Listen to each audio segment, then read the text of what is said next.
They star manzata ګوري they the more manzata ګوري Valentine دا Valentine ډیر خلک الحمدلله په موږ کې نه سلیبریټي مګر لاست ایئر ما په یاد ما دغه ولې د سټیټسونه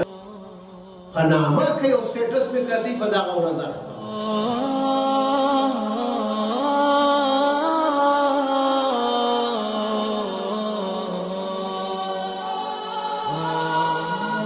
مسجدونه خصوصا زموږ د کمیونټي مسجد مقصد یې چیشتي دغه ځای دی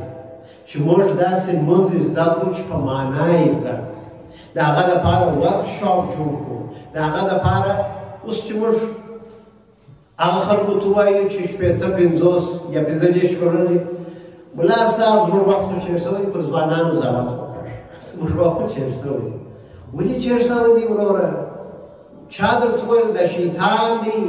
چې ستا وخت چېر سوی دی چې دنیا کې راسې هغه وخت بیا وخت نه دی چېر سوی هغه بیا ګرده پپیږي چې هغه درته ریټایرمنټ واخلې وایي یا اوس آی ایم سټیل هیلتي برادر آی کین ډو اټ هغه ته ریټایرمنټ نه اخلو مګر چې اسلام راسي زما وخت چېر سوی دا شیطان دی دا نفس دی اشه دا ستا سر مخ اړولی ځوانان کومه چې ځوانان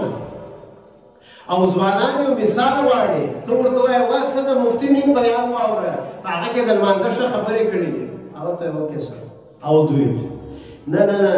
پریکټیکل دی تا ته وایي وای ډیډي ته ما ته دا وایي چې لمونځ سم وکړه او ما ته پریکټیکل دا راته وایي سلوشن یې دا راته وایي چې ورسه د لمانځه په باره کې بیان واوره دی ستا لمانځه ته ګوري دی د مور لمانځه ته ګوري چې زما مور څنګه لمونځ کوي زما پلار څنګه لمونځ کوي بیا نو دی پر لمانځه باندې راځي چې ایکشن سپیکس لاوډر نو الله سبحانه وتعالی چې موږ ته توفیق راکړي دغه وخت دی چې موږ خپل یوت خپل جنریشن د دغه مبارک اسلام سره انټروډیوس کو د دې لپاره کلیکټیولی یو زحمت یو کوشش انشاءالله پکار دی وروز دغه ورځ را روانه ده د ویلنټاین دغه ویلنټاین ډېر خلک الحمدلله په موږ کې نه سلیبریټي مګر لاست ایئر ما په یاد چې ما دغه ولې د سټیټسونه خدایا پنامه کې یو سټیټس مې کړی په دغه ورځ اخته رسول الله صلی الله علیه وسلم فرمایلی چې من تشبه بقوم فهو منهم هر څوک چې د هر چا مشابهت کوي د قیامت په ورځ د هغو سره دی څومره سخت حدیث دی چې که ته د دې پیښې کوې د دې په رقم شرمونه کوې ته به د هغو سره د قیامت په ورځ صحابه ورته ویل دا یهودیان چې دي دی هم دغه لنګوټه تړي مګر رخچینه نه ایږدي ان رسول الله ورته وویل د دین بعد موږ رخچینه ایږدو موږ د دې سره باید چې یو رقم نسو صحابه ورته یا رسول الله دی مو روژه نیسي دغه د محرم په ورځ ول ښه دی هم نیسي ول موږ یې هم نیسو مګر موږ یې یوه ورځ بلابود نیسو چې د دې سره یو ځای نیسو په هر ځای کې رسول الله صلی الله علیه وسلم موږ ټرین کړي یو ګوره د یو چا سره نفرت جایز نه دی چې دا پلانکی دی دا پلانکی دی ځینو ما نه اخلم اسلام دا منع کوي وای هیټ سین ډونټ هیټ سینر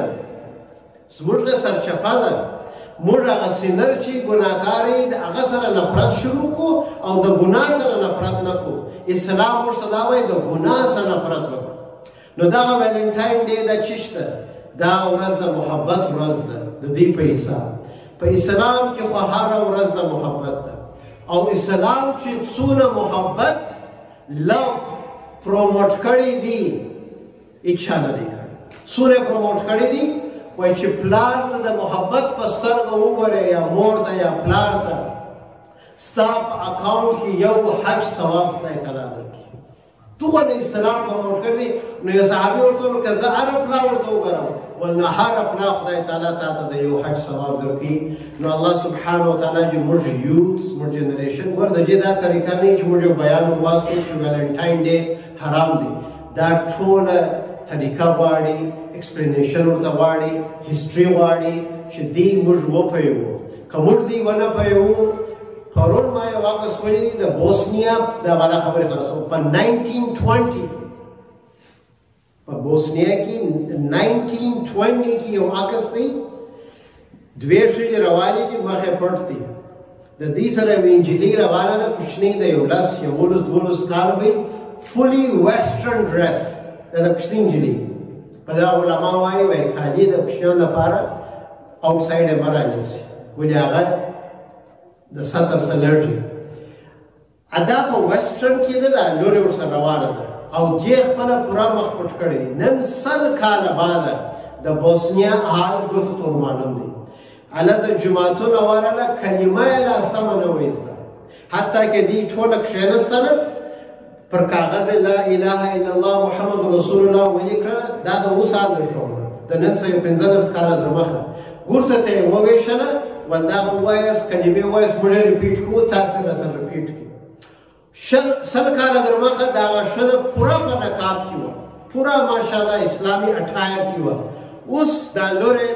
هغه وخت د دا چرت نه والی چې دا کوچني سبا راغټېږي، دا کوچني سبا زما ترجماني کوي، زما اولادونه دي، زما جنریشن دی. دغه شیطان زموږ سره یو غټه دوکه کوي چې موږ ته دا وایي چې اوس څو اړلی دي، ډونټ بی هارش، ډونټ بی سټریک. هیڅوک هارش نه وایي اسلام کې، هیڅوک سټریکنس نه وایي. و خپل طریقه به د اوس څه شروع کوي. امام احمد بن حنبل څخه پوښتنه وکړله، ول تربیت څه مهال شروع کېږي؟ یو چا ورته وویل 40 ورځې بعده به دا چې دومره وخت ضایع کړي. 40 نه، چې دی د مور په لاس کې تربیه یې شروع کړه. الله سبحانه وتعالی دې موږ ته اول هدایت راکړي، زموږ اولادو ته یې راکړي، او الله سبحانه وتعالی دې زموږ لمونځونه راښایسته کړي، او الله تعالی دې توفیق راکړي چې دا لمونځونه ښه په ترجمه سره، په ښه ښایسته طریقې سره دا لمونځونه ادا کړو.